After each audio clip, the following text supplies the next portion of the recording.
مع سقوط حكم الإخوان المسلمين في مصر تم الكشف عن عدد من الوثائق السرية التي تكشف تعاون مرسي مع الحكومة الأمريكية. الوثيقة السرية التي أصرت قوات الجيش على جعل التحقيق فيها علنيا تنص على بيع 40% من أراضي سيناء للجانب الأمريكي.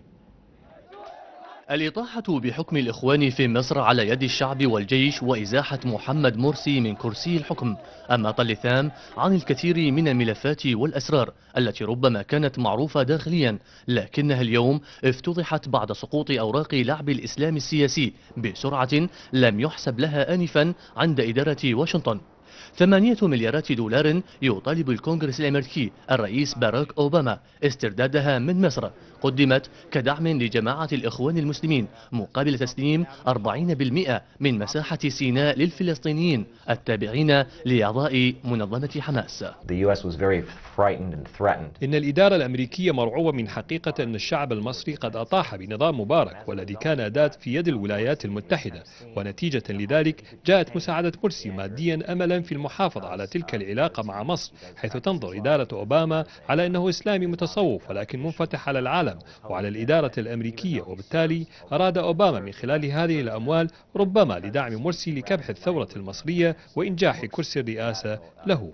هذه المبالغ تم تسليمها وبحسب المصادر لخيرة الشاطر نائب المرشد العام، ولما أمس الأخير وأعوانه خارج السلطة أصبح أوباما في ورطة لعدم إتمام الصفقة، وهذا هو الحرج الأساسي في موقف البيت الأبيض الذي أثار حفيظة أعضاء الكونغرس. الإدارة الأمريكية أخطأت في فهم الثورة المصرية، لأنه الثورة دي كانت ثورة حرية مش ثورة تقسيم للوطن العربي وتقسيم لمصر بالأخص.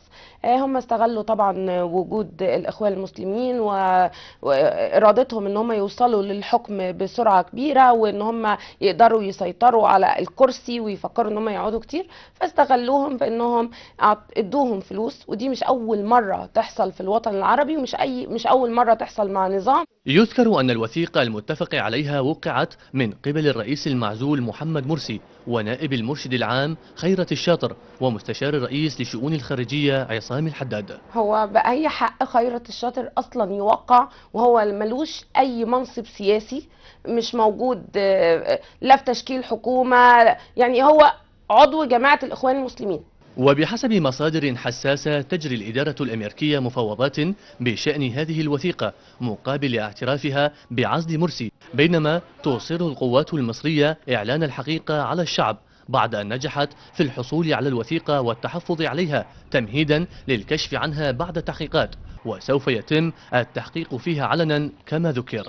وبحسب الخبراء فإن توالي الفضائح وكشف الملفات ربما سيحسم نتيجة الانتخابات الأمريكية مبكرا، لا سيما مع وجود أصوات من داخل الكونغرس تابعة للحزب الجمهوري تطالب بإسقاط الشرعية وسحب الثقة من الرئيس باراك أوباما، وإذا ما حصل ذلك فسيكون الرئيس الأمريكي الأول الذي لم ينهي فترته الرئاسية.